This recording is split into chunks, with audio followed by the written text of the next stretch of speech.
இன்றைக்கி வீட்டில் இருக்கக்கூடிய ரெண்டு பொருளை வச்சு ஒரு எக்ஸலண்ட்டான சூப்பரான ஈவினிங் ஸ்நாக்காக ஒரு கபாப் ஒன்று செய்ய போகிறோம். அதுவும் வந்து குழந்தைங்களுக்கு பிடிச்ச மாதிரி ஒரு வெரைட்டியாக செய்யும் போது ரொம்பவே பசங்களுக்கு ஆர்வமாக சாப்பிடுவாங்க.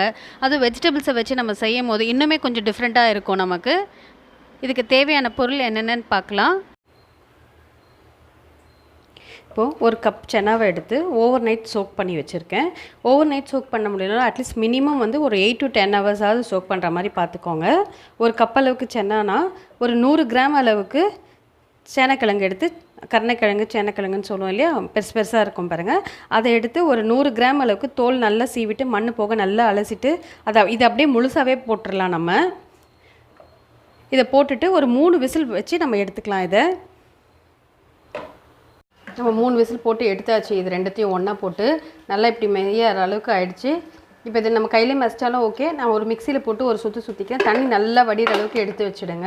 தண்ணி நல்லா வடிட்டோம், அப்போ தான் கொஞ்சம் ஈரத்தன்மை இல்லாமல் இருக்கும். இப்போ இது எல்லாத்தையும் போட்டு நம்ம மிக்சியில் வந்து கொஞ்சம் கரகரன்னு சுற்றி எடுத்துகிட்டு வந்துடலாம். இந்த அளவுக்கு நல்லா கொஞ்சம் குறைன்னு தண்ணி இல்லாமல் போட்டு அப்படியே எடுத்துகிட்டு வாங்க. இப்போ வந்து கூட வந்து நம்ம நிறைய மசாலா ஆட் பண்ண போகிறோம். என்னென்ன மசாலான்னு பார்த்துடலாம்.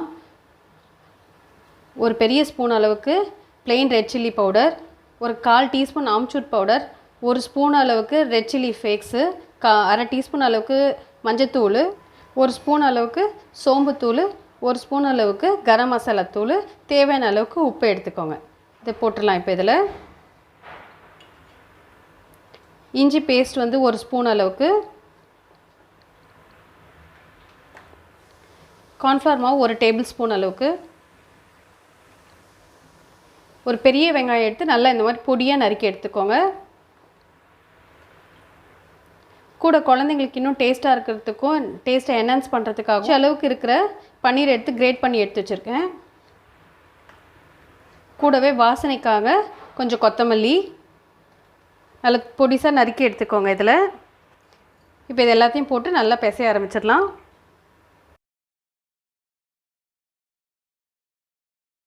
நல்லா மாவு இப்படி பிசைஞ்சு எடுத்தாச்சு.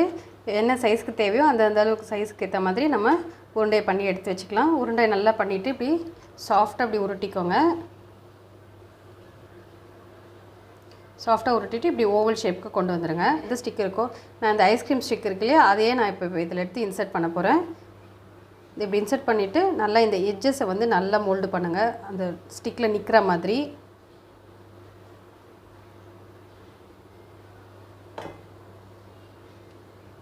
பண்ணிவிட்டு இந்த ஷேப்பை நல்லா கொஞ்சம் இப்படி பண்ணி விட்டுடுங்க.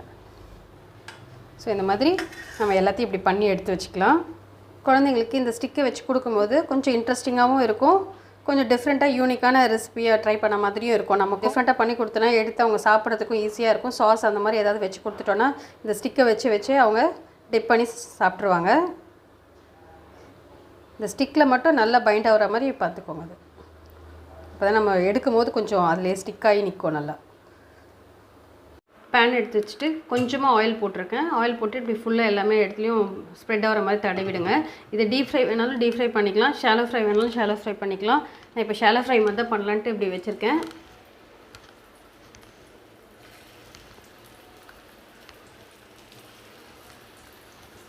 இது சென்டராக போடாமல் இப்படி ஓரமாக போட்டு எடுத்துக்கோங்க. சென்டராக போட்டிங்கன்னா ஆயில் அங்கே இருக்காது, அதனால் நான் இப்படி போட்டு எடுத்துக்கிறேன். கொஞ்சம் தூரமாகவே போடுங்க, அப்போ தான் திருப்பத்துக்கு வசதியாக இருக்கும். ஒரு சைட் ஃப்ரை ஆனவுடனே ஒரு நிமிஷம் ஆன உடனே அடுத்த சைட் திருப்பி போடலாம். சிம்லே இருக்கட்டும். இந்த மாதிரி அப்பப்போ இப்படி சுற்றி விடுங்க. எண்ணெய் வந்து நல்லா ஈவனாக ஸ்ப்ரெட் ஆகிறதுக்காக, சைட்ஸ்லலாம் நல்லா அப்போ தான் கோட்டிங் ஆகும்.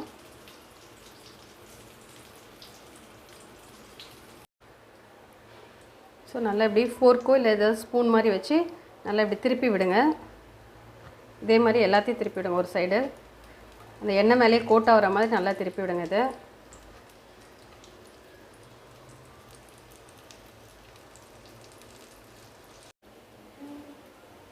ரெண்டு பக்கம் வெந்த உடனே இந்த 2 சைட்ஸ் வேவுற மாதிரி, சைட்ஸில் எல்லாமே இந்த மாதிரி திருப்பி வச்சுடுங்க. சைட்ஸில் வேவுற மாதிரி இந்த பக்கம் இப்படி நல்லா இப்படி திருப்பி வைங்க. அதில் இருக்க எண்ணெய் கோட்டிங்கே போதும். தேவைப்பட்ட ஒரு ஸ்பூன் அளவுக்கு எண்ணெய் வந்து இப்படி கோட் பண்ணி எடுத்து வச்சுக்கோங்க. எல்லா பக்கமும் நம்ம ஃப்ரை ஆகிற அளவுக்கு இதை டோஸ்ட் பண்ணணும். அதான்.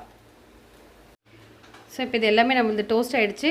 இப்போ இது எல்லாத்தையும் எடுத்து சூடாக இருக்க போது பார்த்துட்டு எடுங்க. இல்லை 2 ஃபோர்க் ஏதாவது வச்சுட்டு டைட்டாக பிடிச்சிட்டு எடுங்க. நான் இப்படியே எடுத்துடுறேன்.